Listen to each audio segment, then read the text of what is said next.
Hello everyone, एक बार आप सभी का फिर से स्वागत है सिविल्स कनेक्ट के स्टडी प्लेटफॉर्म में। और हम क्लास सेवेंथ की ज्योग्राफी की एनसीईआरटी को देख रहे थे और उसी क्रम में हमने एक से लेकर के 5 चैप्टर कंप्लीट कर लिए थे। और आज हम अपने 6वें चैप्टर से बात करेंगे जिसका शीर्षक है प्राकृतिक वनस्पति एवं वन्य जीवन। सलीमा अपने ग्रीष्म शिविर से बहुत उत्साहित थी। अपने सहपाठियों के साथ वह हिमाचल प्रदेश में मनाली देखने गई थी। उसे सब स्मरण था कि बस जैसे जैसे चढ़ाई पर जा रही थी तो वह स्थलाकृति एवं प्राकृतिक वनस्पति के बदलते रूपों को देखकर कितना हैरान हो रही थी। गिरिपद में स्थित साल एवं सागवान के घने वन धीरे धीरे अदृश्य हो गए और पर्वत की ढलानों पर पतली नुकीली पत्तियों तथा शंकुआकार वितान लंबे वृक्ष दिखने लगे। उसे पता चला कि वे शंकुधारी वृक्ष थे। लंबे वृक्षों पर खिले लाल फूलों पर उसका ध्यान गया। वे रोडोडेंड्रॉन के फूल थे। मनाली से आगे रोहतांग दर्रे के रास्ते में उसने देखा कि भूमि पर छोटी छोटी घास और कुछ स्थानों पर बर्फ से ढकी हुई है। सलीमा के अवलोकन से हम अनुमान लगा सकते हैं कि स्थल की ऊंचाई एवं वनस्पति की विशेषताएं एक दूसरे से संबंधित हैं। ऊंचाई में परिवर्तन के साथ जलवायु में भी परिवर्तन होता है तथा इसके कारण प्राकृतिक वनस्पति में भी बदलाव आता है।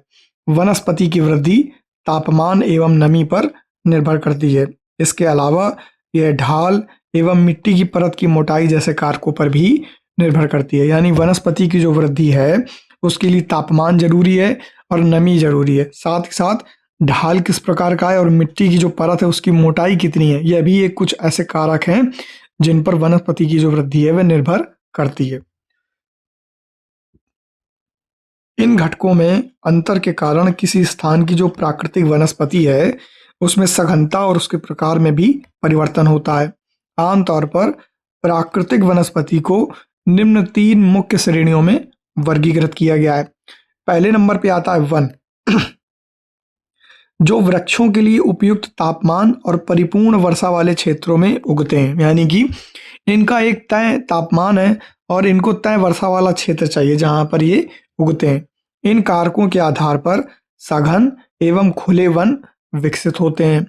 घास स्थल दूसरे नंबर पर आता है, जिनको मध्यम वर्षा वाले क्षेत्र में विकसित होना होता है।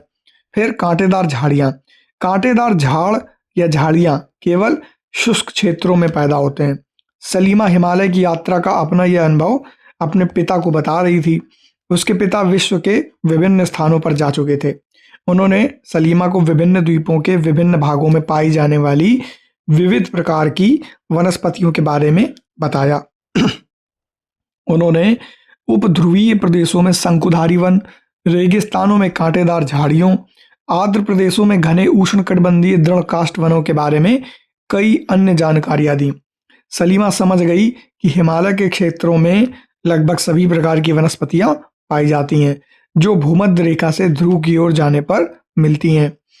प्राकृतिक वनस्पतियों के प्रकार में बदलाव का जो मुख्य कारण है वह जलवायु का बदलाव है। यानी कि जलवायु में परिवर्तन से प्राकृतिक वनस्पतियों में बदलाव आता है। आइए हम विश्व की विभिन्न प्रकार की प्राकृतिक वनस्पतियों, उनके गुण और वहां प्रवास करने वाले वन्य जीवों की जानकारी को प्राप्त करते हैं। अब समझते हैं वन, जो हमारा पहला भाग था। वनों में जो पहला प्रकार है वो है उष्णकटिबंधीय सदाबहार वन। इन वनों को उष्णकटिबंधीय वर्षा वन भी कहते हैं। ये चित्र है जिसमें आप दिख रहा होगा आपको। यह घने वन भूमध्य रेखा एवं उष्णकटिबंध के पास पाए जाते हैं। अब उष्णकटिबंध क्या है? तो 23 डिग्री नॉर्थ से लेकर के 23 डिग्री हाफ साउथ तक जो भी क्षेत्र है इसके अंतर्गत पाए जाने वाले वे वन जहां वर्षा की मात्रा अधिक है वहीं पर उष्णकटिबंधीय सदाबहार वन पाए जाते हैं। लेकिन ये क्षेत्र गर्म होते हैं क्योंकि यहाँ नमी अधिक होती है और साथ ही साथ सूर्य का प्रकाश भी सीधा होता है एवं पूरे वर्ष यहाँ अत्यधिक वर्षा होती है। चूंकि यहाँ का मौसम कभी शुष्क नहीं होता इसलिए यहाँ के पेड़ों की पत्तियां पूरी तरह नहीं झड़ती, इसलिए इन्हें सदाबहार कहते हैं। हालांकि क्लास 6 की एनसीईआरटी में हमने पढ़ा था कि ये वन अपनी पत्तियां लगातार गिराते रहते हैं। ऐसा नहीं है कि एक तय मौसम में ही गिराएंगे, जैसे पतझड़ या पर्णपाती वन गिराते हैं। तो इनका धीरे धीरे पत्तियां गिरती रहती हैं और नई पत्तियां आती रहती हैं, इसलिए इन्हें सदाबहार कहते हैं। काफी घने वृक्षों की जो मोटी वितान के कारण दिन के समय भी सूर्य का प्रकाश वन के अंदर तक नहीं पहुंच पाता है। आमतौर पर यहाँ दृढ़ काष्ठ जैसे रोजवुड, आबनूस, महोगनी आदि जैसे वृक्ष पाए जाते हैं। अब यहाँ बताया गया है कि ब्राजील के उष्णकटिबंधीय सदाबहार वन इतने विशाल हैं कि ये पृथ्वी के फेफड़े की तरह प्रतीत होते हैं। अगला, एनाकोंडा विश्व का सबसे बड़ा सांप उष्णकटिबंधीय वर्षावन में पाया जाता है। यह मगर जैसे बड़े जानवर को मार और खा सकता है। दूसरे नंबर पर जो आते हैं, दूसरा प्रकार है उष्णकटिबंधीय पर्णपाती वन, यानी कि ये अपनी पत्तियों को गिराएंगे। उष्णकटिबंधीय पर्णपाती वन मानसूनी वन होते हैं, यानी कि ये मानसून में ही इनकी प्रक्रिया होती है, जो भारत, उत्तरी ऑस्ट्रेलिया एवं मध्य अमेरिका के बड़े हिस्सों में पाए जाते हैं। इन क्षेत्रों में मौसमी परिवर्तन होते रहते हैं। जल संरक्षित रखने के लिए शुष्क मौसम में यहाँ के वृक्ष पत्तियों को गिरा देते या झाड़ देते हैं। इन वनों में पाए जाने वाले दृढ़ काष्ठ वृक्षों में साल, सागवान, नीम और शीशम है। दृढ़ काष्ठ वृक्ष फर्नीचर, यातायात और निर्माण सामग्री बनाने के लिए बहुत उपयोगी होते हैं। इन प्रदेशों में पाए जाने वाले जानवर बाघ, शेर, हाथी, गोल्डन लंगूर एवं बंदर हैं। अगला है शीतोष्ण सदाबहार वन। यह तीसरा प्रकार है वनों का। शीतोष्ण सदाबहार वन मध्य अक्षांश के तटीय प्रदेशों में स्थित है, यानी कि मध्य अक्षांशों का तटीय प्रदेश कहाँ, तो 23 डिग्री हाफ नॉर्थ या 23 डिग्री हाफ साउथ से लेकर के 45 डिग्री नॉर्थ या 45 डिग्री साउथ के बीच में जो वन पाए जाते हैं उन्हें मध्य अक्षांशीय शीतोष्ण सदाबहार वन कहा जाता है, जो मध्य अक्षांश के तटीय प्रदेश क्षेत्र में स्थापित हैं। ये सामान्यतः महाद्वीपों के पूर्वी किनारों पर पाए जाते हैं, यानी कि महाद्वीप का ये वाला जो हिस्सा यहाँ पर ये पाए जाते हैं, जैसे कि दक्षिण पूर्व अमेरिका, दक्षिण चीन एवं दक्षिण पूर्वी ब्राजील। यहाँ बांज, चीड़, यूकेलिप्टिस जैसे दृढ़ एवं मुलायम दोनों प्रकार के पेड़ पाए जाते हैं। आगे चलिए, अगला है शीतोष्ण पर्णपाती वन। ये हमारा चौथा प्रकार है। तो उच्च अक्षांश की ओर बढ़ने पर, यानी कि आप 45 डिग्री से ऊपर जाइए नॉर्थ में, साथ ही साथ साउथ में बढ़ने पर अधिक शीतोष्ण पर्णपाती वन मिलते हैं। यह उत्तर पूर्वी अमेरिका, चीन, न्यूजीलैंड, चिली, पश्चिमी यूरोप के तटीय प्रदेशों में पाए जाते हैं। यह अपनी पत्तियां शुष्क मौसम में गिरा देते हैं। यहाँ पाए जाने वाले पेड़ हैं बांज, ऐश, बीच आदि। हिरण, लोमड़ी, भेड़िए यहाँ के आम जानवर हैं। फीजेंट तथा मोनाल जैसे पक्षी भी यहाँ पाए जाते हैं। अब आते हैं भूमध्य सागरीय वनस्पति। तो भूमध्य सागरीय वनस्पति उसे कहते हैं जो हमारे भूमध्य सागर यानी भूमध्य रेखा के आसपास पाए जाते हैं। चलिए इसको देखते हैं। आप जान चुके हैं कि महाद्वीपों के पूर्व एवं उत्तर पूर्वी किनारों के अधिकांश भाग शीतोष्ण सदाबहार और पर्णपाती पेड़ों से ढके हैं। कौन से भाग, तो महाद्वीपों के पूर्व भाग और उत्तर पूर्वी किनारे। महाद्वीपों के पश्चिमी एवं दक्षिणी पश्चिमी किनारे भिन्न हैं इनसे। यहाँ भूमध्य सागरीय वनस्पतियां पाई जाती हैं। जब हम 11th क्लास की एनसीईआरटी पढ़ेंगे तो वहां पर हम कोपीन क्लाइमेट पढ़ेंगे, कोपीन का क्लाइमेट वर्गीकरण, तब हम इसको और अच्छे से समझेंगे। यह अधिकतर यूरोप, अफ्रीका और एशिया के भूमध्य सागर के समीप वाले प्रदेशों में पाई जाती है। तो यह हमारा यूरोप, यह हमारा अफ्रीका और यह एशिया, यहाँ भूमध्य सागर है, यहीं पर यह पाई जाने वाली वनस्पतियां हैं, इसलिए इसका यह नाम पड़ा है, क्योंकि यह भूमध्य सागर यानी कि मेडिटेरेनियन सी के पास मिलती हैं। ये वनस्पतियां भूमध्य सागर के बाहरी प्रदेशों जैसे संयुक्त राज्य अमेरिका के कैलिफोर्निया, दक्षिण पश्चिमी अफ्रीका, दक्षिण पश्चिमी दक्षिण अमेरिका और दक्षिण पश्चिमी ऑस्ट्रेलिया में भी पाई जाती हैं। वहाँ क्यों पाई जाती हैं? क्योंकि वहाँ की जलवायु इसी भूमध्य सागरीय जलवायु के तरह ही अनुकूल है, इसलिए इस प्रकार की वनस्पतियाँ उन क्षेत्रों में ही पाई जाती हैं। इन प्रदेशों में गर्म शुष्क ग्रीष्म एवं वर्षा वाली मृदु शीत ऋतुएं होती हैं, यानी कि गर्म शुष्क ग्रीष्म यानी कि वेट सॉरी बहुत ही ज़्यादा ड्राई लेकिन बहुत ही ज़्यादा गर्म तरीके की गर्मी पड़ती है और वर्षा वाली ठंडी होती है। इन क्षेत्रों में आमतौर पर संतरा, अंजीर, जैतून एवं अंगूर जैसे नींबू वंश यानी सिट्रस के फल पैदा किए जाते हैं। इसीलिए यह क्षेत्र वाइनरी के लिए बहुत इंपॉर्टेंट होता है, यानी कि जहाँ शराब बनती है क्योंकि लोगों ने अपनी इच्छा अनुसार कृषि करने के लिए यहाँ की प्राकृतिक वनस्पतियों को हटा दिया और यहाँ वन्य जीवन कम है। दूसरी बात, यहाँ पर ऑलिव जैसी फसलों का भी बहुत उत्पादन होता है, जैतून की फसल का। अब आते हैं शंकुधारी वन। यह गोलार्धों पर पाए जाने वाले वन है और ये वनों का 5वां प्रकार है। उत्तरी गोलार्ध के उच्च अक्षांशों में भव्य शंकुधारी वन पाए जाते हैं, इन्हें टैगा भी कहा जाता है। अब आप कहेंगे कि दक्षिणी गोलार्ध में क्यों नहीं पाए जाएंगे? क्योंकि वहाँ जो जमीन है वो बर्फ से बहुत नीचे है और वहाँ तक जड़ें नहीं पहुँच पाती हैं, इसलिए उत्तरी गोलार्ध में ही ये वन पाए जाते हैं। यह वन अधिक ऊंचाइयों पर भी पाए जाते हैं। इन वृक्षों को सलीमा ने हिमालय में प्रचुर मात्रा में देखा है, यानी कि अगर किसी जगह पर ऊंचाई है तो भी वहाँ पाए जाएंगे या फिर उत्तरी गोलार्ध में पाए जाएंगे। ये लंबे और नरम काष्ठ वाले सदाबहार वृक्ष होते हैं। इन वृक्षों के काष्ठ का उपयोग लुगदी बनाने के लिए किया जाता है, जो सामान्य तथा अखबारी कागज बनाने के काम में आती है। नरम काष्ठ का उपयोग माचिस और पैकिंग के बक्से के लिए किया जाता है, यानी कि अखबारी कागज बनाने के लिए जो लुगदी है उसमें इस्तेमाल होते हैं, माचिस या पैकिंग के लिए जो बक्से हैं उनमें इस्तेमाल होता है, जिसे पेटी कहते हैं। चीड़, देवदार आदि इन वनों के मुख्य पेड़ हैं। यहाँ सामान्यतः रजत लोमड़ी यानी सिल्वर फॉक्स, मिंक, ध्रुवी भालू जैसे जानवर पाए जाते हैं। रूसी भाषा में टैगा का अर्थ है शुद्ध या अनछुआ। अब देखिए ये शंकुधारी वन है और ये हिमाच्छादित शंकुधारी वन है जिन पर बर्फ लदी हुई है। अब हम आते हैं दूसरी स्थल पे जो है घास स्थल।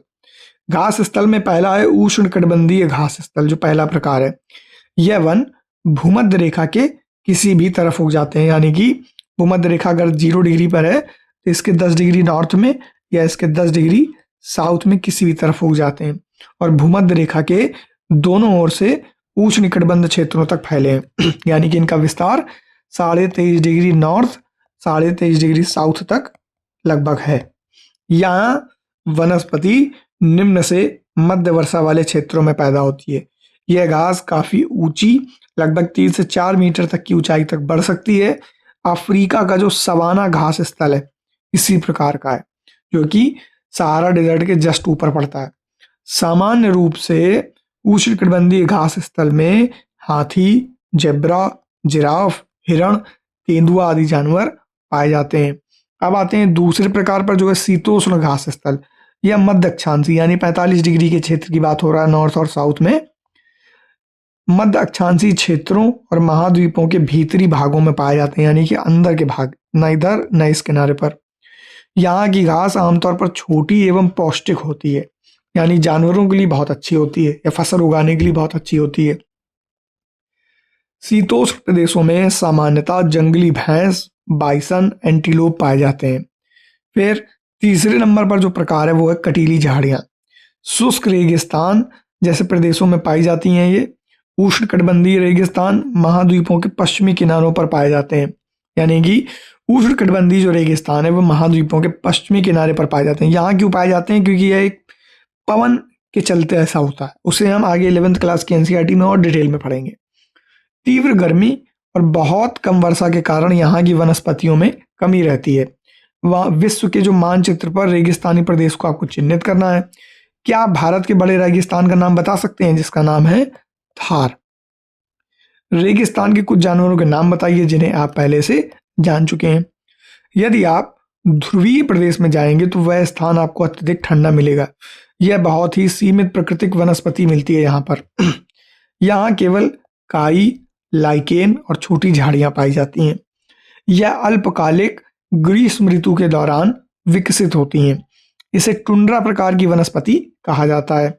ये वनस्पतियां यूरोप, एशिया और उत्तरी अमेरिका के ध्रुवीय प्रदेशों में पाई जाती हैं। यानी कि यह कॉन्टिनेंट है जहां पर ये पाई जाती हैं, यूरोप, एशिया और उत्तरी अमेरिका में। और इन्हें टुंड्रा प्रकार की वनस्पति कहा जाता है, जहाँ काई, लाइकेन और छोटी झाड़ियां पाई जाती हैं। यहाँ के जानवरों के सभी शरीर पर मोटा फर, यानी कि उनकी चमड़ी बहुत ही गद्देदार होती है और मोटी चमड़ी भी होती है, जो उन्हें ठंडी जलवायु से सुरक्षित रखते हैं। यहाँ पाए जाने वाले कुछ जानवर हैं, जैसे सील जो कि नदी में तैरता है, वॉलरस ये भी नदी में तैरता है, कस्तूरी बैल, ध्रुवीय उल्लू, ध्रुवीय भालू और बर्फीली लोमड़ी यानी कि पोलर फॉक्स। अब यहाँ देखिए कुछ बात बताई गई है।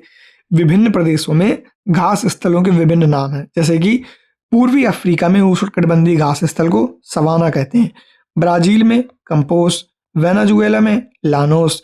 वहीं अगर शीतोष्णकटिबंधीय घास स्थल है तो अर्जेंटीना में पैम्पास, उत्तरी अमेरिका में प्रेरी, दक्षिण अमेरिका में वेल्ड और मध्य एशिया में स्टेपी और ऑस्ट्रेलिया में डॉन्स ये कहते हैं। सलीमा के पिता ने उसे कुछ घने वनों के चित्र दिखाए। कुछ चित्रों में सलीमा ने देखा कि लोग वृक्षों को काटकर वनों को साफ कर रहे हैं। उसके पिता ने बताया कि स्थानीय लोग कृषि एवं आवास के लिए स्थान चाहते थे, इसलिए उन्होंने वनों को साफ कर दिया। सलीमा सोचने लगी कि अगर वनों को साफ कर दिया जाता है तो वन्य जीव कहाँ जाएंगे? क्या ये पुनः वैसे ही बन पाएंगे? अगर लोग इसी प्रकार से पेड़ों को काटते रहे तो भविष्य में पर्याप्त ऑक्सीजन, जलवाष्प, लकड़ी, फल, मेवे आदि मिल पाएंगे? क्या आप सलीमा से सहमत हैं? अपने दोस्तों के साथ वनस्पति एवं प्राणी जगत की विविधता में हो रही कमी पर चर्चा करें। इनके संरक्षण के बारे में भी कुछ सुझाव दें। यह जो बात कही गई है यहाँ, यह आपके एग्जाम में भी डायरेक्ट क्वेश्चन बनकर आ सकती है, तो आप भी सोचिएगा। तो इस हिसाब से हमने अपना जो 6वां अध्याय है वो पूरा कर लिया है, जिसका शीर्षक प्राकृतिक वनस्पति एवं वन्य जीवन था। अब आइए अपने 7वें अध्याय पर, जिसका शीर्षक है मानवीय पर्यावरण, बस्तियां, परिवहन एवं संचार, यानी कि रहवास और आने जाने के लिए परिवहन और लोगों से जुड़ने, उनसे बातचीत करने के लिए संचार, इसके बारे में बात करते हैं। अध्याय 1 में आप पढ़ चुके हैं कि प्रारंभिक जो मानव है वह भोजन, वस्त्र एवं आवास के लिए पूर्ण रूप से प्रकृति पर निर्भर था। यानी कि प्रकृति से ही उसे भोजन प्राप्त होता था, प्रकृति से ही वह वस्त्र लेता था और प्रकृति ही उसका आवास थी। गुफाओं में, कंदराओं में वह छुप करके रहता था। जानवरों को मारता था, उससे उसको उसका भोजन प्राप्त होता था, उसका मांस इत्यादि।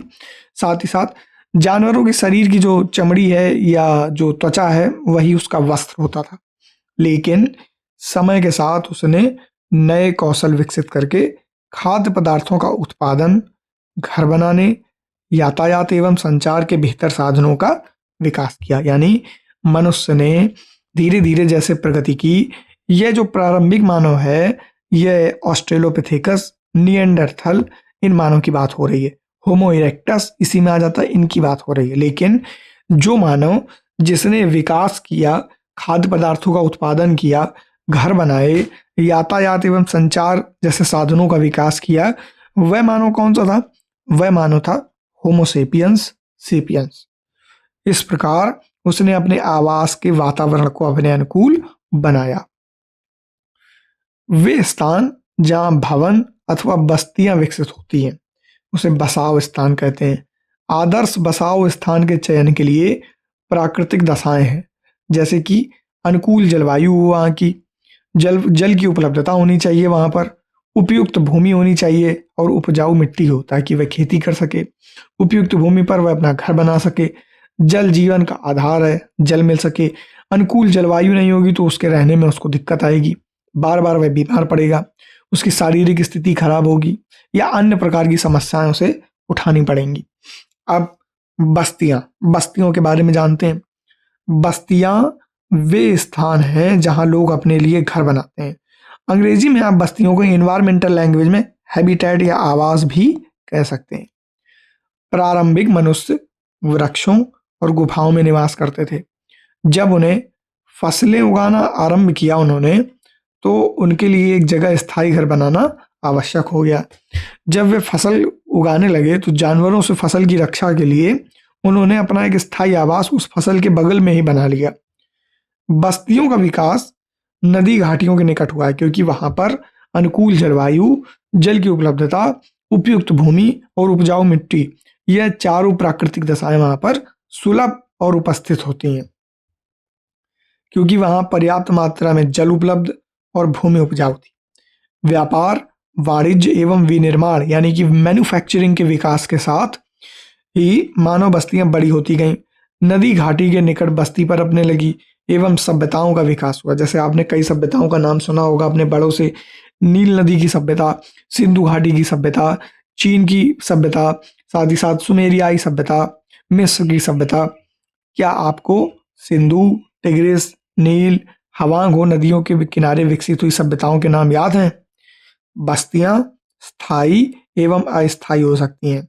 जो बस्तियां कुछ समय के लिए बनाई जाती हैं उन्हें अस्थायी बस्तियां कहते हैं।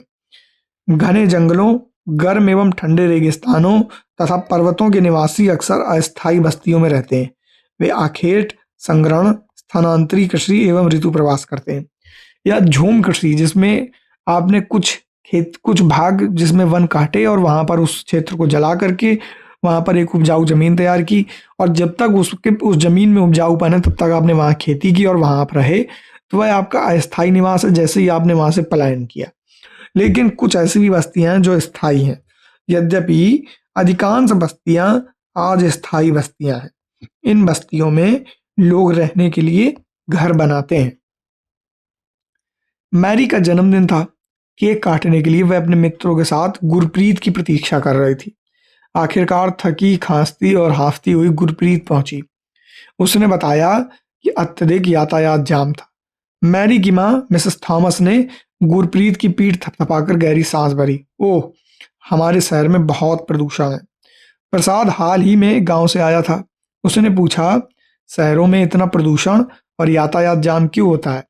शहरों में बढ़ती आबादी के कारण दिन प्रतिदिन वाहनों की संख्या बढ़ती जा रही है, मैरी के पिता मिस्टर थॉमस ने कहा। मैरी ने पूछा, तब लोग शहर क्यों आते हैं? उसकी मां ने उत्तर दिया, वे यहाँ नौकरी, बेहतर शिक्षा, चिकित्सीय सुविधा की तलाश में आते हैं। मैरी ने फिर पूछा, यदि इतनी अधिक संख्या में लोग शहर में आते रहेंगे तो ये सारे लोग कहाँ रहेंगे? मिस थॉमस ने कहा, यही कारण है कि अत्यधिक संख्या में गंदी बस्तियां एवं अवैध कब्जे वाली बस्तियां दिखाई देती हैं, जहां लोग भीड़ भाड़, अस्वास्थ्यकारी परिस्थितियों में रहते हैं। शहरों में जल एवं विद्युत की कमी एक सामान्य समस्या है। प्रसाद ने कहा, हमारे गांव में बड़े सिनेमा घर हैं, अच्छी सुविधाओं वाले स्कूल एवं अच्छे अस्पताल नहीं हैं, लेकिन हमारे यहाँ बहुत सारी खुली भूमि और सांस लेने के लिए ताजी हवा मिलती है। जब मेरे दादाजी बीमार थे तो उनको शहर के अस्पताल में लाना पड़ा था। ऊपर दिए गए संवाद से बस्तियों के दो विभिन्न चित्रण हमारे सामने आते हैं, ग्रामीण एवं शहरी बस्तियां। गांव या ग्रामीण बस्ती होती है गांव की बस्ती, जहां लोग कृषि, मत्स्य पालन, वानिकी, दस्तकारी, पशुपालन संबंधी कार्य करते हैं, क्योंकि ये वाली बस्ती है प्रकीर्ण बस्ती। ग्रामीण बस्ती सघन या प्रकीर्ण हो सकती है, दोनों प्रकार की हो सकती है। सघन बस्तियों में घर पास पास बने होते हैं। प्रकीर्ण बस्तियों में लोगों के घर दूर दूर व्यापक क्षेत्र में फैले होते हैं। ऐसा आपको अमेरिका और यूरोप जैसे कॉन्टिनेंट में देखने को मिलेगा। इस प्रकार की बस्तियां मुख्यतः पहाड़ी क्षेत्रों, घने जंगल, अति विषम जलवायु क्षेत्रों में पाई जाती हैं। साथ ही साथ यानी अमेरिका और यूरोपियन कॉन्टिनेंट के अलावा पहाड़ी क्षेत्रों, घने जंगल एवं अति विषम जलवायु वाले क्षेत्रों में भी पाई जाती हैं। और यह है सघन बस्ती, जो कि ज्यादातर शहरी क्षेत्रों में पाई जाती है। ग्रामीण क्षेत्रों में लोग अपने पर्यावरण के अनुकूल घर बनाते हैं। अत्यधिक वर्षा वाले क्षेत्रों में ढाल वाली छत बनाते हैं, ताकि पानी रुके नहीं, घर गीला ज्यादा हो नहीं, मिट्टी बहे नहीं और घर गिरे नहीं। जिन स्थानों में वर्षा के समय जल का जमाव होता है वहां ऊंचे प्लेटफॉर्म अथवा स्टिल्ट पर घर बनाए जाते हैं। जैसे कि आप ये देखिए, बांस की बल्लियों या लकड़ी की बल्लियों का इस्तेमाल करके घरों को ऊंचा उठाया गया है, फिर बनाया गया है। उनका प्लेटफॉर्म ऊंचा है। गर्म जलवायु वाले क्षेत्रों में मिट्टी की मोटी दीवार वाले घर पाए जाते हैं। जिनकी छतें फूस की बनी होती हैं, क्योंकि मिट्टी और ये फूस की छतें ये सूर्य की रोशनी को रोकती हैं और घरों में ऊष्मा नहीं प्रदान करती हैं, जिससे घर ठंडे रहते हैं। स्थानीय सामग्री का प्रयोग होता है, जैसे कि पत्थर, पंख या कीचड़, चिकनी मिट्टी, तृण यानी तिनके आदि का उपयोग घर बनाने में किया जाता है। जैसे कि कांसे का तिनका या जूट, इनका इस्तेमाल घर बनाने के लिए किया जाता है। पंख यहाँ बहुत ही गीली मिट्टी की बात हो रही है, जो पनियल मिट्टी होती है, पानी जिसमें बहुत ज्यादा होता है। नगरीय बस्तियों में नगर छोटी एवं शहर उनसे बड़ी बस्तियां होती हैं, यानी कि नगर छोटी बस्ती है और शहर उनसे बड़ी बस्तियां हैं। नगरीय क्षेत्रों में लोग निर्माण, व्यापार एवं सेवा क्षेत्रों में कार्यरत होते हैं। अपने राज्य के कुछ गांवों, नगरों और शहरों के नाम लिखिए। अब आते हैं हम परिवहन क्षेत्र में, परिवहन को समझते हैं। यहाँ एक बॉक्स में बोला गया है कि आप बर्फ से बने आवास कहाँ पाते हैं, उन्हें कौन बनाता है एवं वे क्या कहलाते हैं। परिवहन लोगों एवं सामान के आवागमन के साधन होते हैं, यानी कि एक प्रकार का एक यान है जो लोगों को यहाँ से वहाँ ले जाता है। पुराने समय में अधिक दूरी की यात्रा करने में अत्यधिक समय लगता था, क्योंकि तब हमारे पास उन्नत परिवहन सेवा नहीं थी। उस समय लोग पैदल चलते थे एवं अपने सामान को ढोने के लिए पशुओं का उपयोग करते थे। पहिए की खोज से परिवहन आसान हो गया। समय के साथ परिवहन के विभिन्न साधनों का विकास होता गया, लेकिन आज भी लोग परिवहन के लिए पशुओं का उपयोग करते हैं। जैसे कि आपको ये घोड़ा गाड़ी दिख रही होगी, यह पीछे गाड़ी है और उसके आगे खींचने के लिए घोड़े का इस्तेमाल किया जा रहा है। हमारे देश में सामान्यतः गधे, खच्चर, बैल एवं ऊंट का उपयोग किया जाता है। दक्षिणी अफ्रीका के एंडीज पर्वत के क्षेत्र में लामा का उपयोग उसी तरह होता है। लामा एक तरीके का बाइसन, जैसे तिब्बत में याक का उपयोग किया जाता है। प्रारंभ में अन्य देशों के व्यापारियों को भारत पहुंचने में अनेक महीने लग जाते थे। वे समुद्री मार्ग से या थलीय मार्ग से आते थे, यानी कि जल या थल, जमीन के रास्ते से या जल के रास्ते से। हवाई यात्रा ने परिवहन को और द्रुत बना दिया। आज भारत से यूरोप की यात्रा करने में केवल 6 से 8 घंटे का समय लगता है। 3 से 4 घंटे आपको भारत से दुबई जाने में लगता है और इतना ही समय आपको यूरोपियन बॉर्डर के अंतर्गत आने वाले किसी भी देश में पहुंचने में लगता है। इस प्रकार परिवहन के आधुनिक साधन समय एवं ऊर्जा की बचत करते हैं। परिवहन के 4 मुख्य साधन हैं। सड़क मार्ग, यानी कि जमीन से चलकर जाइए, रेल मार्ग जो कि जमीन का ही एक हिस्सा है, जल मार्ग जो कि जल में गमन होता है, और वायु मार्ग यानी कि हवा में गमन। अब इसको देखते हैं, पर इससे पहले यहाँ बताया गया कि भारत में अनेक राष्ट्रीय एवं राज्य राजमार्ग हैं। भारत में एक्सप्रेसवे का निर्माण नवीनतम है। स्वर्ण चतुर्भुज महामार्ग दिल्ली, मुंबई, चेन्नई और कोलकाता को जोड़ता है।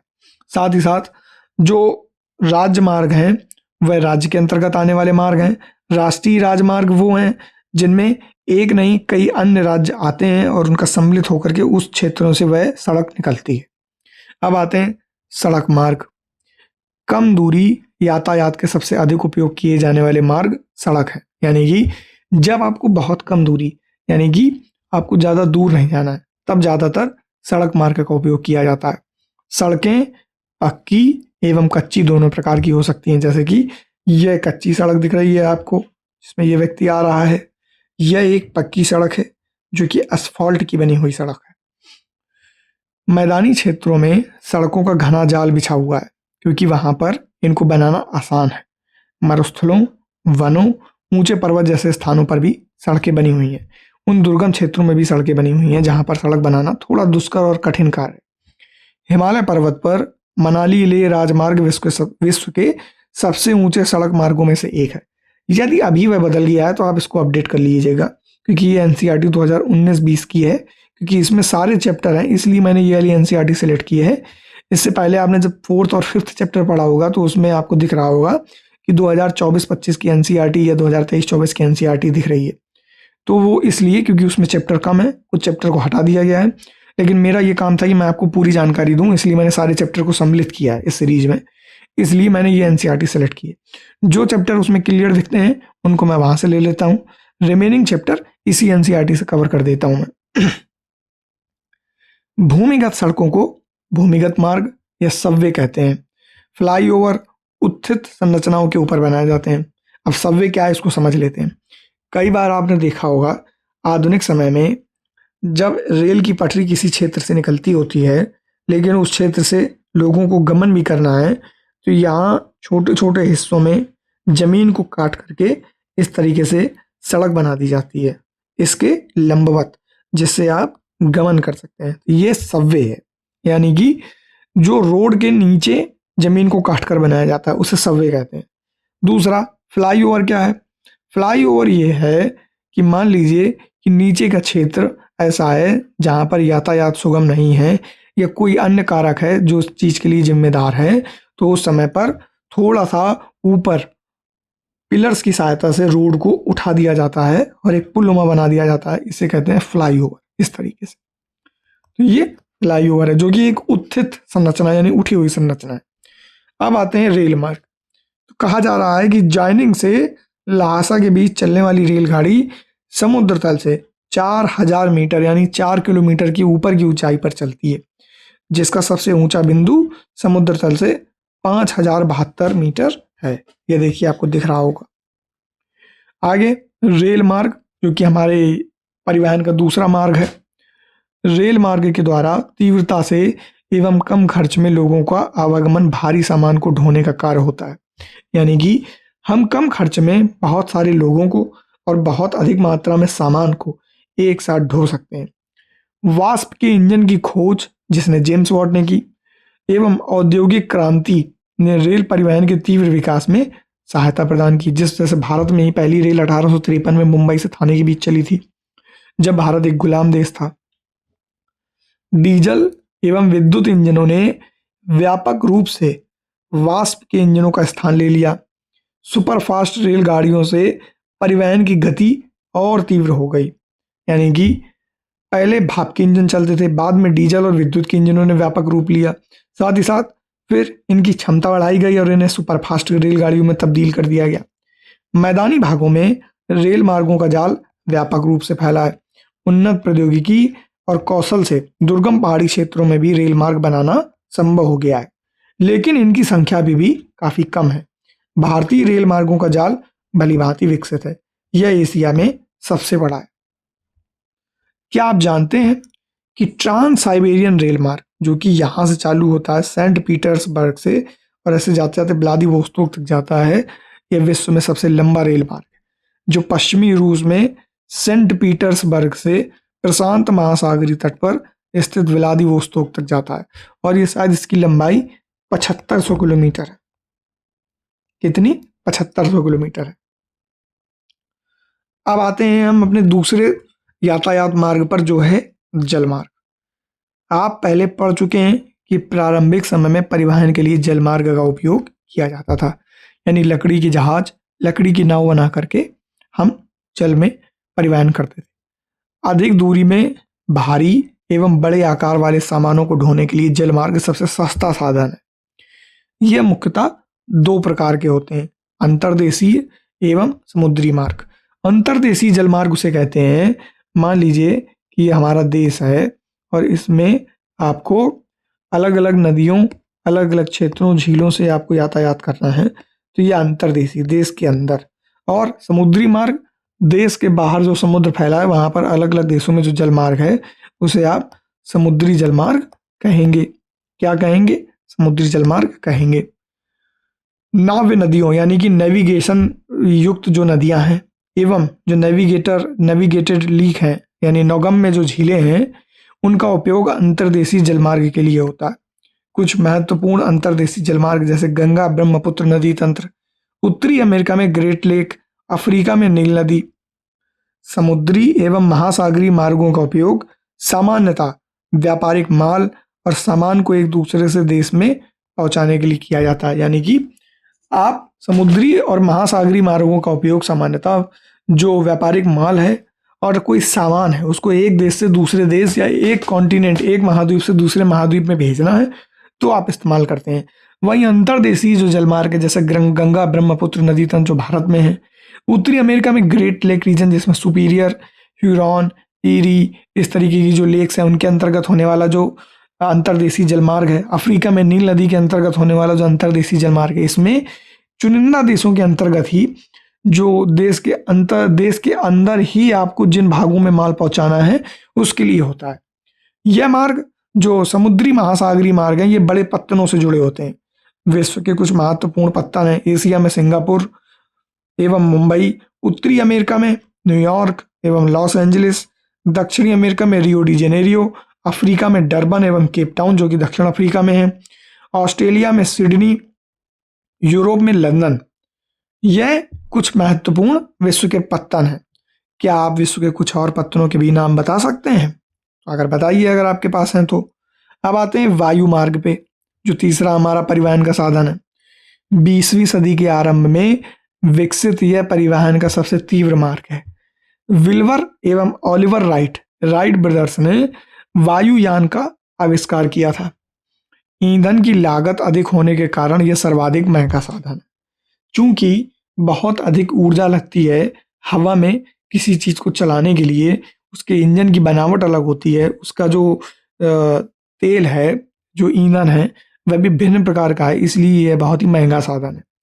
वायु यातायात खराब मौसम जैसे कोहरे और तापमान से भी कुप्रभावित होता है। यह यातायात का अकेला साधन है जो सर्वाधिक दुर्गम और दुरूह स्थानों तक पहुंच सकता है, विशेष रूप से जहां सड़क एवं रेल मार्ग की पहुंच नहीं है। हेलीकॉप्टर अगम्य स्थानों यानी कि इननेविगेबल जो प्लेसेस हैं एवं संकटकालीन स्थितियों में लोगों को बचाने, भोजन, जल, कपड़े एवं दवाएं बांटने के लिए बहुत ही उपयोगी साधन है।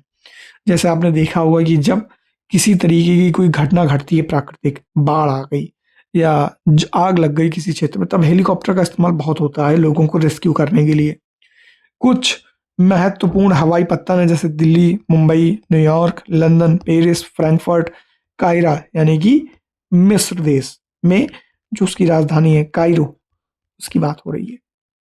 अब आते हैं संचार। संचार क्या है, इसे समझते हैं। संचार का मतलब है दूसरों के पास तक सूचना पहुंचाने की प्रक्रिया। अपनी बात आप किसी दूसरे तक किस प्रकार पहुंचाते हैं, वही संचार है। तकनीकी विकास के साथ मानव ने संचार के नए एवं तीव्र साधनों को विकसित कर लिया। पहले समय में जब राजशाही जीवन था या उससे पूर्व के समय में क्या होता था कि एक व्यक्ति को दूत बनाया जाता था, जिसे आज के समय में एम्बेसडर कहते हैं। वह व्यक्ति पत्राचार का माध्यम होता था। एक देश, एक राज्य या एक क्षेत्र की सूचना दूसरे क्षेत्र को देने का कार्य उसका होता था। लेकिन भविष्य में हमने तकनीकी विकास किया और हमने नए और तीव्र साधनों का विकास कर लिया। अब चित्र 7.10 में संचार तंत्र के विकास का वर्णन किया गया है। यह देखिए, यह हमारा घर, हमने कुछ लिखा, हमने एक डाकिये को दिया, उसने पोस्ट किया, पोस्ट करने के बाद उसने तय जगह पर भेजा। अखबार भी एक संचार का माध्यम है। टीवी, सैटेलाइट, मोबाइल फोन, ये भी एक संचार का माध्यम है। अब एक एक करके समझते हैं। संचार के क्षेत्र में विकास में विश्व में सूचना क्रांति आई। सूचना प्रदान करने के लिए शिक्षा और मनोरंजन के लिए संचार के विभिन्न साधनों का उपयोग किया जाता है। समाचार पत्रों, रेडियो, टेलीविजन के द्वारा हम बड़ी संख्या में लोगों के साथ संचार कर सकते हैं, इसलिए इनको जनसंपर्क माध्यम कहते हैं। सैटेलाइट से संचार में तीव्रता है। सैटेलाइट क्या है? मानव निर्मित एक उपग्रह है जिसको पृथ्वी की कक्षा से बाहर स्थापित किया जाता है, जिससे हम दूर बैठे लोगों से बातचीत कर सकते हैं, सुगम बनाता है। वैसे तेल की खोज, वनों का सर्वेक्षण, भूमिगत जल, खनिज संपदा, मौसम पूर्वानुमान और आपदा पूर्व चेतावनी आदि में सैटेलाइट सहायक होते हैं। अब हम इंटरनेट के माध्यम से इलेक्ट्रॉनिक मेल या ईमेल भेज सकते हैं। ये और उन्नत माध्यम है। आज सेल्यूलर फोन के द्वारा बेतार टेलीफोनिक संचार अत्यधिक लोकप्रिय हो सकता है। पहले जब ग्राहम बेल ने आविष्कार किया था टेलीविजन का, तब क्या हुआ था? तब आपको पूरे देश में तार बिछाने पड़े थे। अभी क्या है? अभी आपको तार नहीं बिछाने पड़े। आपका जो मोबाइल है वो किसी सैटेलाइट से कनेक्ट होता है और दूसरे से आपको जोड़ता है ताकि आप सुगमता से बात कर सकें। इंटरनेट के माध्यम से विश्व भर में केवल सूचना एवं परस्पर समीपता ही नहीं मिलती, अपितु इनसे हमारा जीवन अधिक सुखमय भी बन गया है। अब हम घर बैठे ही रेल, हवाई जहाज, सिनेमा या होटल तक के लिए टिकट आरक्षित करवा सकते हैं।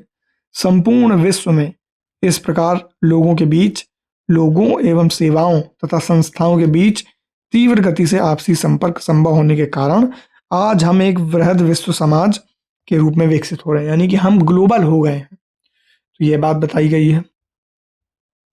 ये देखिए, विश्व में प्रमुख समुद्र एवं हवाई पत्तन की बात यहाँ बताई गई है। मैप को आप देख लीजिएगा।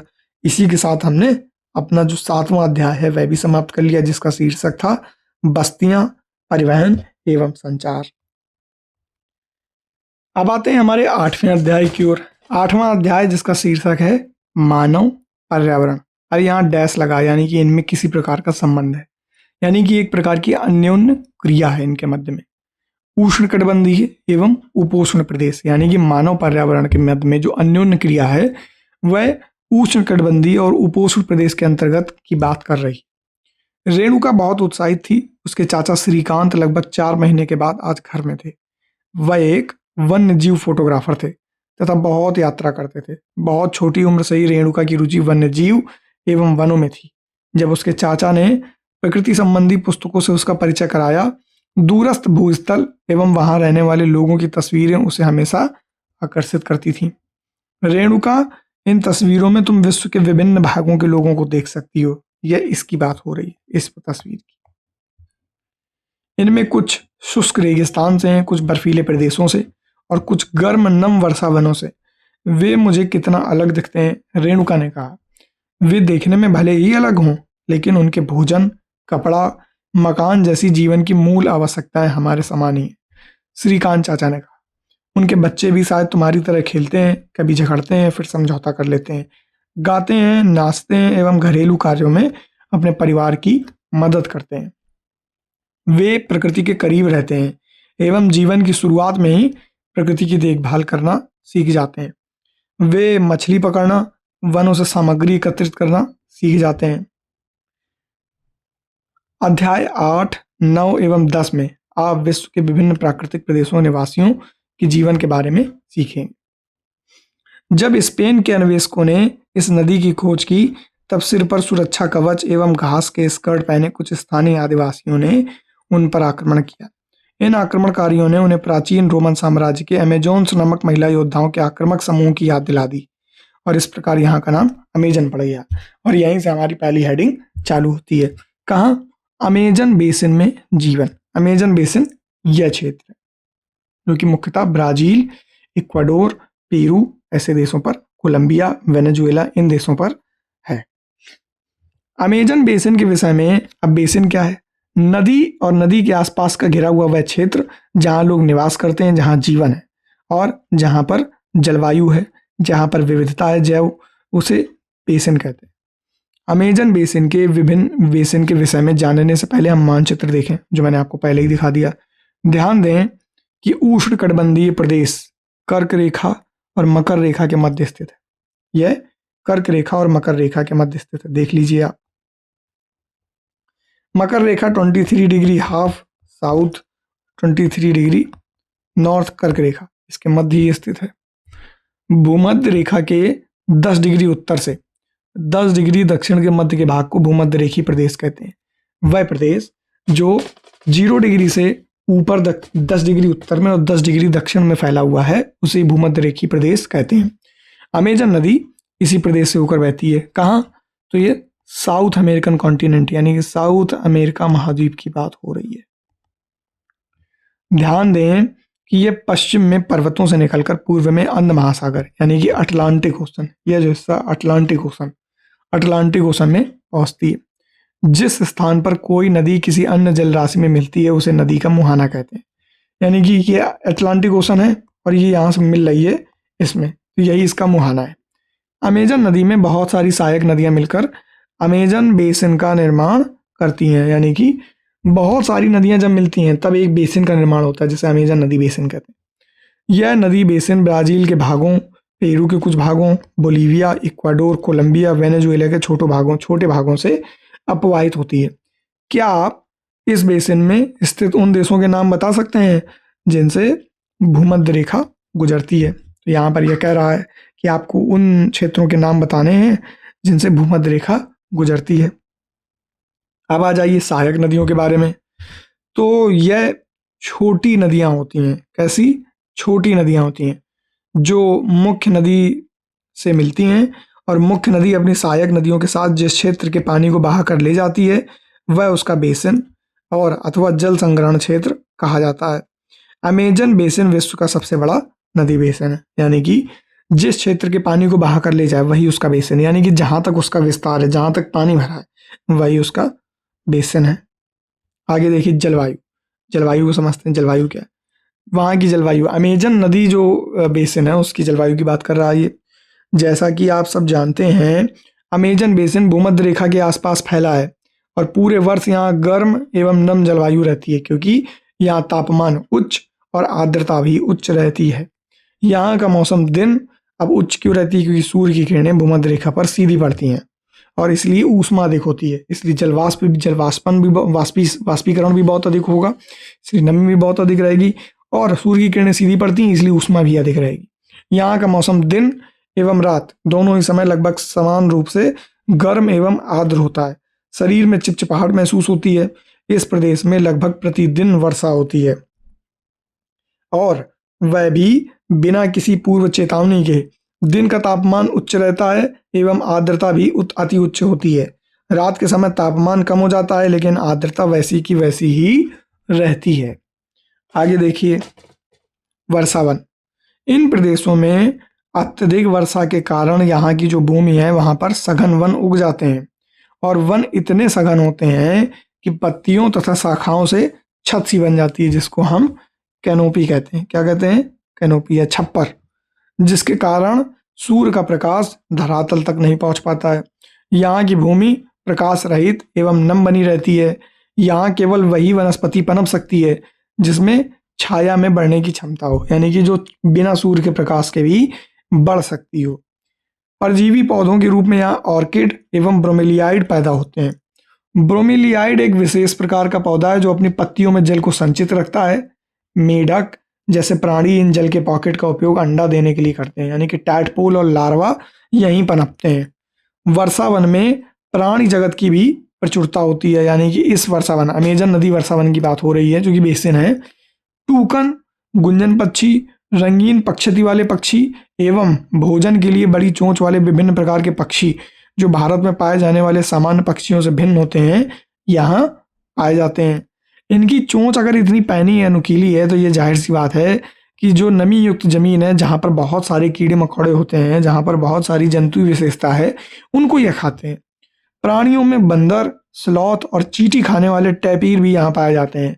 सांप एवं सरीसृप वर्ग की विभिन्न प्रजातियां भी इन वनों में पाई जाती हैं। मगर, सांप, अजगर तथा एनाकोंडा जो कि सबसे बड़े सांप हैं एवं बोआ जैसी कुछ ऐसी प्रजातियां यहाँ पाई जाती हैं। इसके अतिरिक्त हजारों कीड़े मकोड़े भी इस बेसिन में निवास करते हैं। मांस खाने वाली पिराना मत्स्य यानी पिराना मछलियां समेत अन्य मछलियों की विभिन्न प्रजातियां भी अमेजन नदी में पाई जाती हैं। इस प्रकार जीवों की विविधता की दृष्टि से यह बेसिन असाधारण रूप से समृद्ध है। अब यहाँ के निवासियों के बारे में जानते हैं। वर्षावन के निवासी, इनको देखते हैं।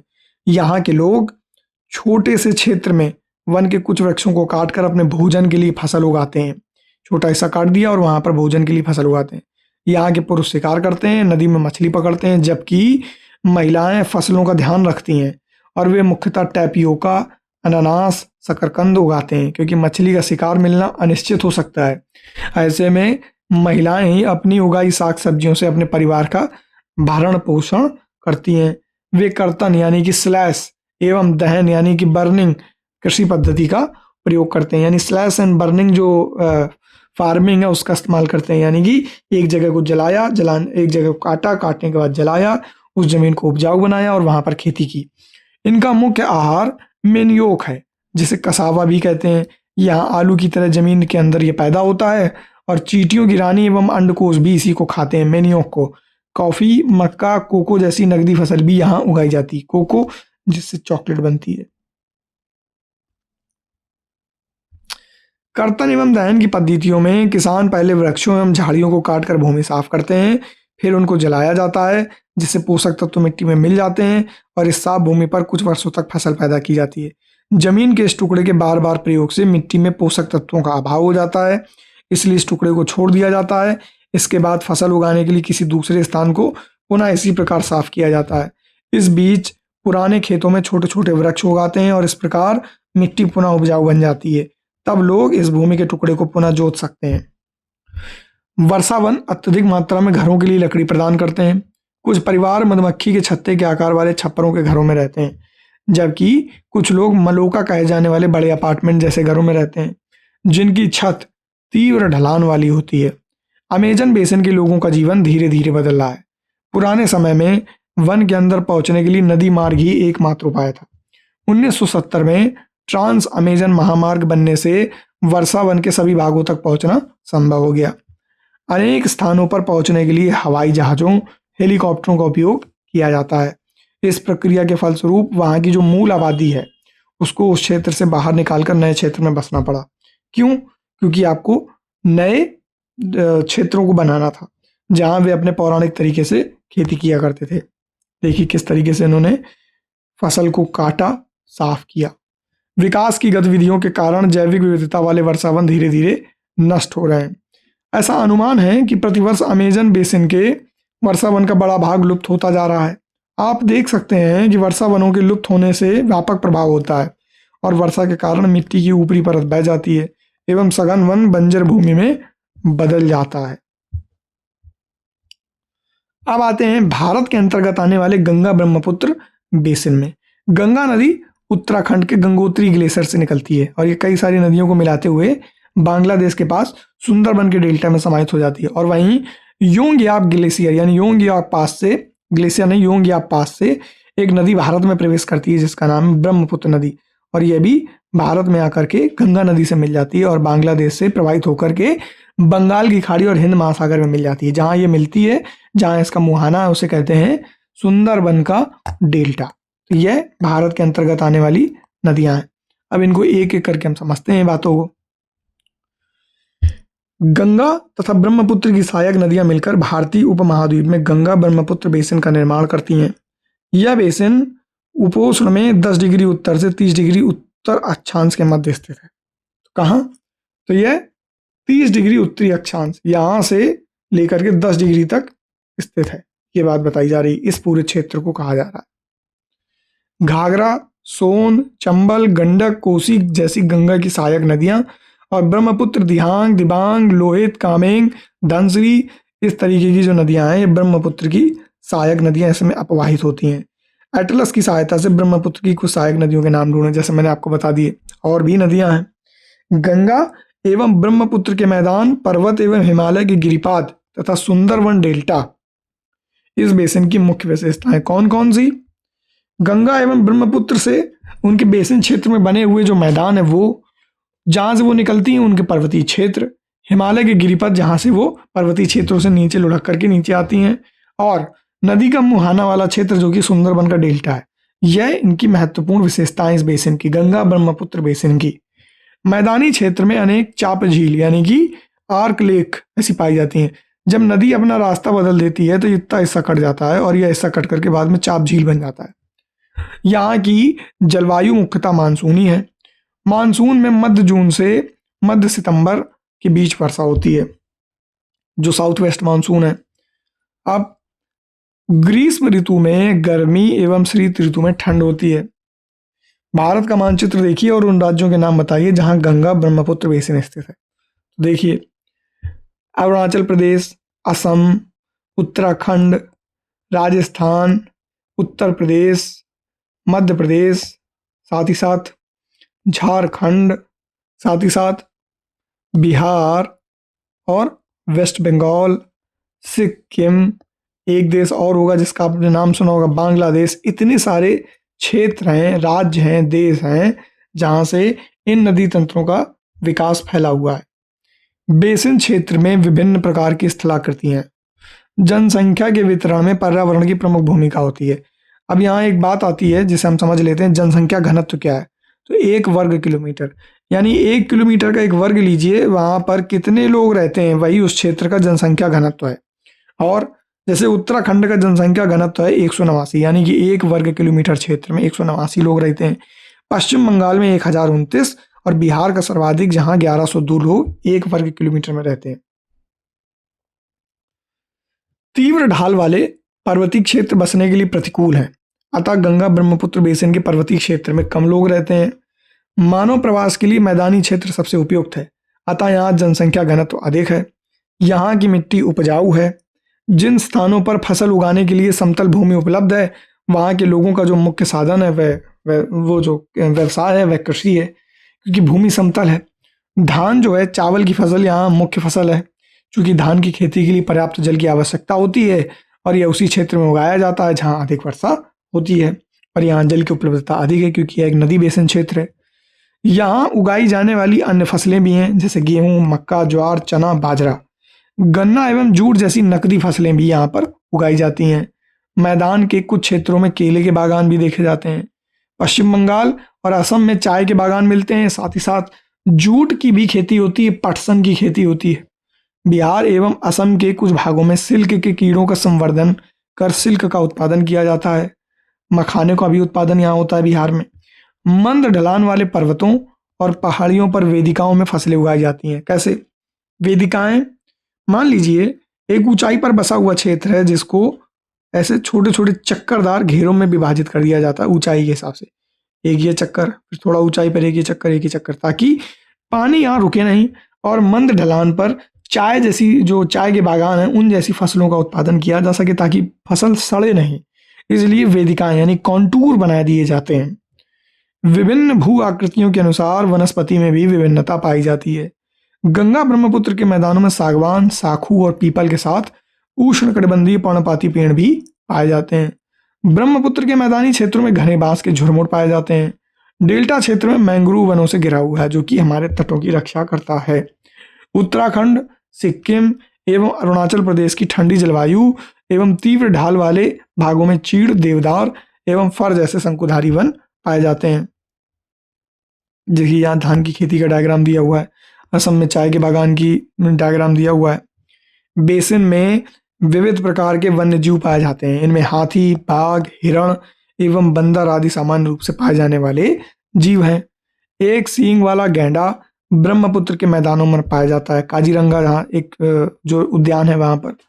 डेल्टा क्षेत्र यानी जो बंगाल का क्षेत्र, वहाँ बंगाल टाइगर, मगरमच्छ और घड़ियाल पाए जाते हैं। नदी के साफ जल, झील एवं बंगाल की खाड़ी में प्रचुर मात्रा में जलीय जीव पाए जाते हैं। रोहू, कतला एवं हिल्सा मछलियों की सबसे लोकप्रिय प्रजातियां इसी क्षेत्र में पाई जाती हैं।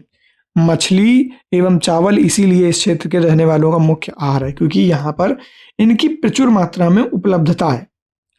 वेदिका, अभी जो मैंने बताया था कि वेदिका का निर्माण खड़ी ढलानों पर समतल सतह बनाना है।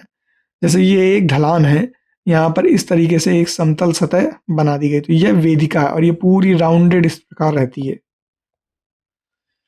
ढलान को इसलिए हटाया जाता है ताकि जल का प्रवाह तीव्रता से ना हो, जल थोड़ा रुके ताकि सिंचन की व्यवस्था हो सके, लेकिन ज्यादा ना हो ताकि फसल सड़ जाए। यह बात बताई गई है।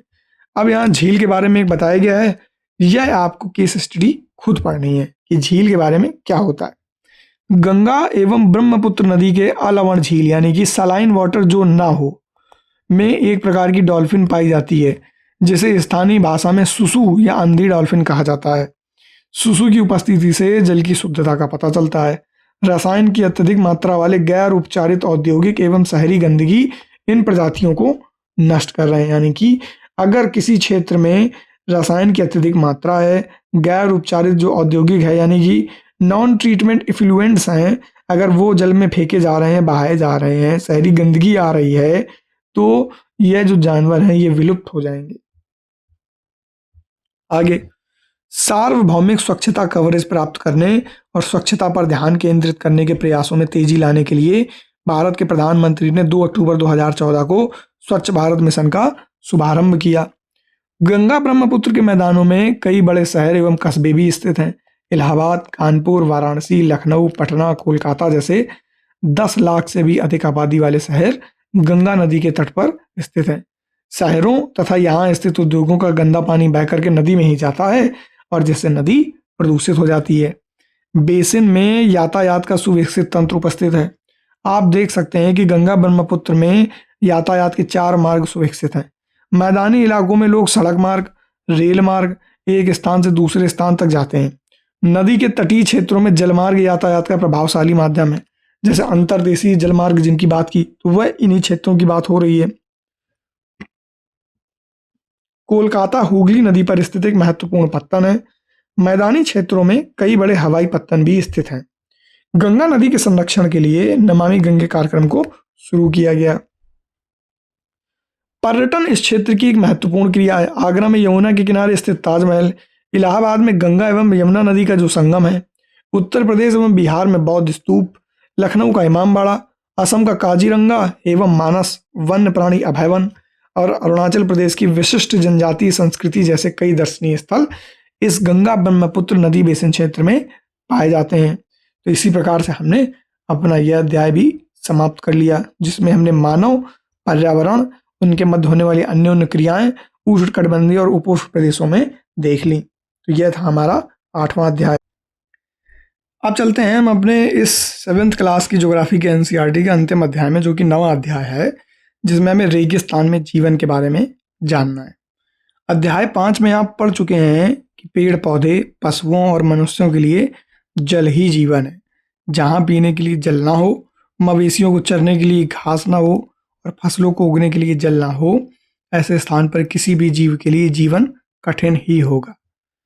अब हम विश्व के उन स्थानों के बारे में पढ़ेंगे जहां लोग अत्यधिक कष्टकारी तापमान में भी जीना सीख चुके हैं। इनमें से कुछ स्थान आग की तरह गर्म हैं, कुछ बर्फ की तरह ठंडे हैं।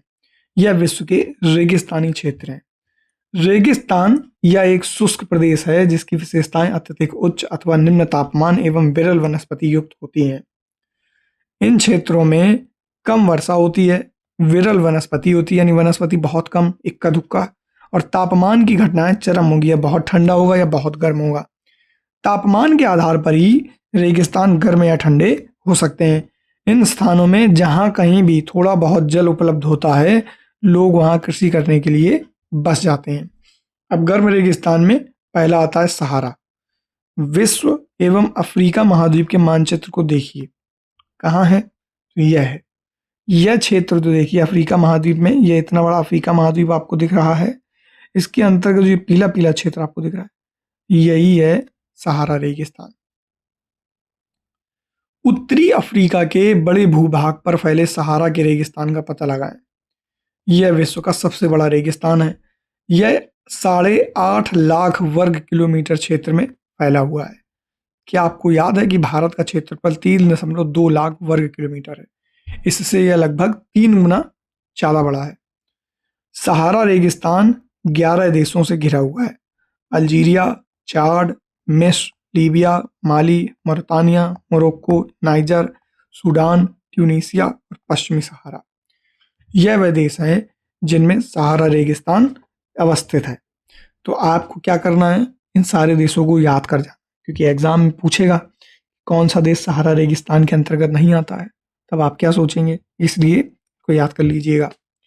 रेगिस्तान के बारे में सोचते समय आपके मस्तिष्क में तुरंत ही रेत का दृश्य उभरता है, परंतु सहारा मरुस्थल बालू की विशाल परतों से ढका हुआ ही नहीं, वरन बजरी के मैदान और नग्न चट्टानी सतह वाले उत्थित पठार भी यहाँ पाए जाते हैं। यानी यहाँ महीन रेत के अलावा बजरी और चट्टानी सतह भी पाई जाती है। यह चट्टानी सतह कुछ स्थानों पर 2500 मीटर से भी अधिक ऊंची होती है। आपको यह जानकर आश्चर्य होगा कि आज का सहारा रेगिस्तान एक समय में पूर्णतः हरा भरा मैदान था। सहारा की गुफाओं से प्राप्त चित्रों से ज्ञात होता है कि यहाँ नदियां तथा मगर पाए जाते थे। हाथी, शेर, जिराफ, शुतुरमुर्ग, भेड़, पशु, बकरियां सामान्य जानवर थे यहाँ के, परंतु यहाँ के जलवायु परिवर्तन ने इसे बहुत गर्म एवं शुष्क प्रदेश में तब्दील कर दिया। अब यहाँ की जलवायु को देखते हैं। सहारा रेगिस्तान की जलवायु अत्यधिक गर्म एवं शुष्क है। यहाँ की वर्षा ऋतु अल्पकाल के लिए होती है। यहाँ आकाश बादल रहित और निर्मल होता है। यहाँ नमी संचय होने की अपेक्षा तेजी से वाष्पित हो जाती है, यानी कि गर्म इतना है और इतना सूखा है कि यहाँ नमी संचय हो ही नहीं पाता है। दिन अविश्वसनीय रूप से गर्म होते हैं और दिन के समय तापमान 50 डिग्री सेल्सियस से ऊपर पहुंच जाता है, जिससे रेत एवं नग्न चट्टानें अत्यधिक गर्म हो जाती हैं। दिन के समय तापमान 50 डिग्री सेल्सियस से ऊपर पहुंच जाता है, जिससे रेत एवं नग्न चट्टानें अत्यधिक गर्म हो जाती हैं। इनके ताप का विकिरण होने के कारण चारों तरफ सब कुछ गर्म ही रहता है, यानी कि अत्यधिक तापमान के चलते यहाँ सब कुछ गर्म ही रहता है, इतना विकिरण होता है। और रातें अत्यधिक ठंडी होती हैं क्योंकि जमीन बहुत जल्दी ठंडी होती है और रेत उससे भी जल्दी ठंडी होती है। इसलिए तापमान गिरकर हिमांक बिंदु लगभग 0 डिग्री सेल्सियस तक पहुंच जाता है। सहारा के अल अजीजिया क्षेत्र में जो त्रिपोली लीबिया के दक्षिण भाग में स्थित है, यहाँ का सबसे अधिक तापमान 1922 में 57.7 डिग्री सेल्सियस दर्ज किया गया था। वनस्पति जात एवं प्राणी जात, यहाँ की वनस्पति और प्राणी जगत को देखते हैं। सहारा रेगिस्तान में वनस्पतियों में कैक्टस, खजूर के पेड़, अकेसिया के पेड़ पाए जाते हैं। ये कुछ स्थानों पर मरुद्यान खजूर के पेड़ों से घिरे हरित द्वीप भी पाए जाते हैं, जैसे कि ये देखिए आप। ऊंट, लकड़बग्गा, सियार, लोमड़ी, बिच्छू और सांपों की विभिन्न जातियां, छिपकलियां यहाँ के प्रमुख जीव जंतु हैं। वैज्ञानिकों को तो यहाँ से मछलियों के कंकाल भी मिले हैं। आपके अनुसार क्या हो सकता है बताइए। लोगों को देखते हैं। सहारा रेगिस्तान की कष्टकारी जलवायु में भी विभिन्न समुदायों के लोग निवास करते हैं, जो भिन्न भिन्न क्रियाकलापों में भाग लेते हैं। इनमें बेदुइन और तुआरेग, यह अरेबियन पेनिनसुला और उत्तरी अफ्रीकी क्षेत्र में पाए जाने वाली जनजातियां हैं, यह शामिल हैं। चलवासी जनजाति वाले ये लोग बकरी, भेड़, ऊंट, घोड़े जैसे पशुधन को पालते हैं। इन पशुओं से इन लोगों को दूध मिलता है। इनकी खाल से ये पेटी, जूते, पानी की बोतल बनाने के लिए चमड़ा प्राप्त करते हैं तथा पशुओं के बालों का उपयोग चटाई, कालीन, कपड़े एवं कंबल बनाने के लिए करते हैं। धूल भरी आंधियों और गर्म वायु से बचने के लिए ये लोग भारी वस्त्र पहनते हैं, जिसे कहते हैं बेहिस्त। सहारा में मरुद्यान और मिस्र में नील घाटी लोगों को निवास में मदद करती है, यानी कि सहारा में इस प्रकार के मरुद्यान और मिस्र में नील नदी की जो घाटियां हैं वो इन लोगों को जीवन जीने में मदद करती है। यहाँ जल की उपलब्धता होने से लोग खजूर के पेड़ उगा लेते हैं। यहाँ चावल, गेहूं, जौ और सेम जैसी फसलें भी उगाई जाती हैं यदि जल की उपलब्धता है तो। मिस्र में उगाई जाने वाली कपास पूरे विश्व में प्रसिद्ध है। तेल की खोज संपूर्ण विश्व में अत्यधिक मांग वाले इस उत्पाद का अल्जीरिया, लीबिया और मिस्र में होने के कारण सहारा रेगिस्तान में तेजी से परिवर्तन हो रहा है। इस क्षेत्र से प्राप्त अन्य महत्वपूर्ण खनिजों में लोहा, फास्फोरस, मैंगनीज और यूरेनियम सम्मिलित हैं। सहारा की सांस्कृतिक जीवन शैली में भी परिवर्तन आ रहा है। आज यहाँ मस्जिदों में ऊंचे कांच की खिड़कियों वाले भवन तथा ऊंटों के प्राचीन मार्ग के स्थान पर सुपर महामार्ग बन गए हैं। नमक के व्यापार में ऊंटों का स्थान चक ले रहे हैं। तुआरेग लोग विदेशी पर्यटकों के लिए मार्गदर्शक का काम करते हैं। आज अनेक चलवासी जनजाति के लोग शहरी जीवन की ओर जा रहे हैं, जहां वे तेल एवं गैस के कार्यों में नौकरी ढूंढते हैं। यहाँ एक और बात बताई गई है, जब रेत को पवन उड़ा ले जाती है तो वहां गर्त यानी गड्ढा बनता है। जहां गर्त में भूमि जल सतह पर आ जाता है वहां मरु उद्यान पनपते हैं और यह क्षेत्र उपजाऊ होते हैं। लोग इनके आसपास निवास करते हैं, खजूर के पेड़ तथा अन्य फसलें उगाते हैं। कभी कभी यह मरुद्यान असामान्य रूप से बड़े भी हो जाते हैं।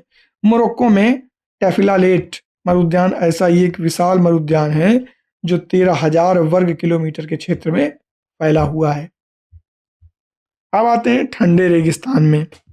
जम्मू एवं कश्मीर के पूर्व में वृहत हिमालय में स्थित लद्दाख एक ठंडा रेगिस्तान है।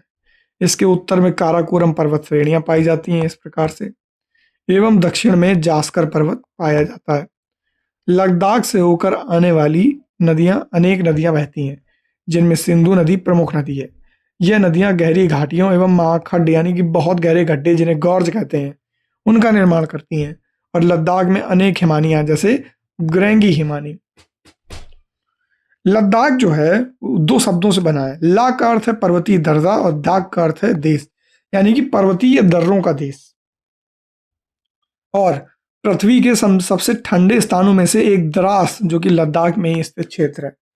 लद्दाख की ऊंचाई कारगिल में लगभग 3000 मीटर से लेकर काराकोरम में 8000 मीटर से भी अधिक पाई जाती है।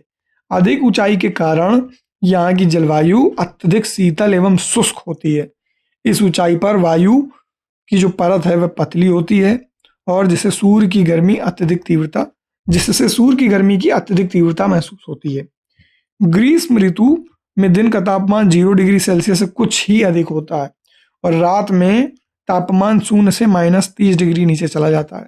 शीत ऋतु में यह बर्फीला ठंडा हो जाता है और तापमान लगभग हर समय -40 डिग्री सेल्सियस से नीचे ही रहता है। चूंकि यह हिमालय के वृष्टि छाया क्षेत्र में स्थित है, अतः यहाँ वर्षा बहुत ही कम होती है, वर्षा नहीं होती। तो देखिए, यह काराकोरम क्षेत्र है, यह जांस्कर रेंज है, यह है लद्दाख का क्षेत्र, जो यहीं की बात की जा रही है।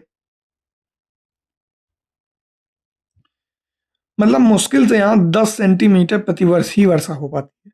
यह क्षेत्र बर्फीली हवाओं और तेज जलाने वाले सूर्य तप का अनुभव कराता है। यहाँ जानकर आपको आश्चर्य होगा कि यदि आप सूर्य की धूप में इस तरह बैठें कि आपके पैर में छाया हो, तो आप एक समय पर ही ऊष्माघात और तुषार उपघात से ग्रसित हो सकते हैं। यानी कि आप एक तरफ आपको झुलसाने वाली गर्मी और एक तरफ आपको बहुत ही ज्यादा हाड़ कपा देने वाली ठंड, दोनों का ही असर महसूस होगा। लद्दाख को खापाचान भी कहते हैं, जिसका अर्थ होता है हिम भूमि। अब यहाँ के वनस्पति जात और प्राणी जगत को देखते हैं। यहाँ उच्च शुष्कता के कारण वनस्पति विरल है, जैसे कि गर्म रेगिस्तान में थी। यहाँ जानवरों के चरने के लिए कहीं कहीं पर ही घास एवं छोटी झाड़ियां मिलती हैं। घाटी में सरपत यानी विलो एवं पॉपुलर के उपवन देखे जाते हैं। सरपत से ही बैट बनता है। ग्रीष्म ऋतु में सेब, खुबानी एवं अखरोट जैसे पेड़ पल्लवित होते हैं और लद्दाख में पक्षियों की विभिन्न प्रजातियां नजर आती हैं। इनमें रॉबिन, रेड स्टॉट, तिब्बती स्नोकॉक, रेवन एवं हूप यहाँ पाए जाने वाले सामान्य पक्षी हैं। फसलों में सेब, खुबानी, अखरोट जैसे पेड़। जो पक्षियों में रॉबिन, रेड स्टॉट, तिब्बती स्नोकॉक, रेवन और हूप ये पक्षी। इनमें से कुछ प्रवासी पक्षी हैं। लद्दाख के पशुओं में जंगली बकरी, जंगली भेड़, याक जो कि एक प्रकार का भैंसा है या बैल है, विशेष प्रकार के कुत्ते आदि पाए जाते हैं। इन पशुओं को दूध, मांस और खाल प्राप्त करने के लिए पाला जाता है। याक के दूध का उपयोग पनीर एवं मक्खन बनाने के लिए होता है। भेड़ एवं बकरी के बालों का उपयोग ऊनी वस्त्र बनाने के लिए किया जाता है। चीरू या तिब्बती एंटीलोप एक विलुप्त प्राय जीव है। इसका शिकार शाहतूश नामक इसके ऊन के लिए होता है, जो वजन में हल्का एवं अत्यधिक गर्म होता है। क्रिकेट का सबसे अच्छा बल्ला सरपत यानी विलो पेड़ की लकड़ी से बनाया जाता है। अब यहाँ के लोगों को जानते हैं। क्या आप लद्दाख एवं तिब्बत तथा मध्य एशिया के निवासियों के बीच कोई समानता पाते हैं? यहाँ के अधिकांश लोग या तो मुसलमान हैं या बौद्ध हैं। वास्तव में लद्दाख क्षेत्र में अनेक बौद्ध मठ अपने परंपरागत गोंपा के साथ विकसित नहीं हुए। कुछ प्रसिद्ध मठ हैं, जैसे कि हेमिस, थिक्से से लामायूरू, जैसे कि ये थिक्से मठ की इमेज आपको दिख रही है। ग्रीष्म ऋतु में यहाँ के निवासी जौ, आलू, मटर, सेम, सलजम की खेती करते हैं। शीत ऋतु में जलवायु इतनी कष्टकारी होती है कि लोग धार्मिक अनुष्ठानों और उत्सवों में अपने आप को व्यस्त रखते हैं। यहाँ की महिलाएं अत्यधिक परिश्रमी होती हैं। वे केवल घर एवं खेती में ही काम नहीं करती, बल्कि छोटे व्यवसाय एवं दुकानें भी संभालती हैं। लद्दाख की राजधानी लेह सड़क एवं वायु मार्ग द्वारा भली भांति जुड़ी हुई है। राष्ट्रीय राजमार्ग 1A लेह को जोजिला दर्रा से जोड़ते हुए कश्मीर घाटी से जोड़ता है। क्या आप हिमालय के कुछ अन्य दर्रों के नाम बता सकते हैं, जैसे पेंसिला, फोटुला, जोजिला, बनिहाल, इस तरीके के दर्रे हैं। आगे देखिए, मनाली ले राजमार्ग 4 दर्रों से गुजरता है। रोहतांगला, बारालाचला, ला का मतलब स्वयं में ही दर्रा होता है वहां की भाषा में। लुनगालाचा ला, टंगलंगला। यह राजमार्ग केवल जुलाई से सितंबर के बीच खुलता है, जब बर्फ को मार्ग से हटा दिया जाता है।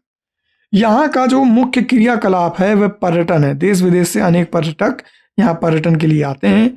गोपा दर्शन यानी मठों के दर्शन, घास के मैदान व हिमनदों की सैर, उत्सवों तथा अनुष्ठानों को देखना यहाँ के प्रमुख पर्यटक आकर्षण है। आधुनिकीकरण के फलस्वरूप यहाँ के जनजीवन में परिवर्तन आ रहा है, लेकिन लद्दाख के लोगों ने शताब्दियों से प्रकृति के साथ समन्वय एवं संतुलन करना सीखा है। जल एवं ईंधन जैसे संसाधनों की कमी के कारण ये आवश्यकता अनुसार एवं मितव्ययता से ही इनका उपयोग करते हैं और कुछ भी व्यर्थ नहीं करते हैं। आपने एक व्यक्ति का नाम सुना होगा जिनका नाम है सोनम वांगचुक। वो इसी का एक बेस्ट उदाहरण है। वो कुछ भी बर्बाद नहीं करते हैं। तो इसी के साथ हमने इस एनसीईआरटी को कंप्लीट कर लिया है। अगर आपको इस पूरी एनसीईआरटी में से कोई दिक्कत आ रही है, आपको समझ नहीं आ रहा, आप पढ़ाने के पैटर्न में कोई बदलाव चाहते हैं, तो वह बदलाव संभव है। प्लीज़ हमें आप कमेंट करके बताइए आपको हमारा पढ़ाना किस प्रकार का लगता है। हमसे जुड़िए, हमारा उद्धार करिए, अपना उद्धार करिए, लोगों तक हमारे चैनल को पहुंचाइए, लोगों तक इसको शेयर करिए, हमें लाइक करिए, कमेंट करिए, शेयर करिए और सब्सक्राइब करिए। जल्दी मिलेंगे आपसे एक नए सेगमेंट में। तब तक के लिए धन्यवाद। जय हिंद।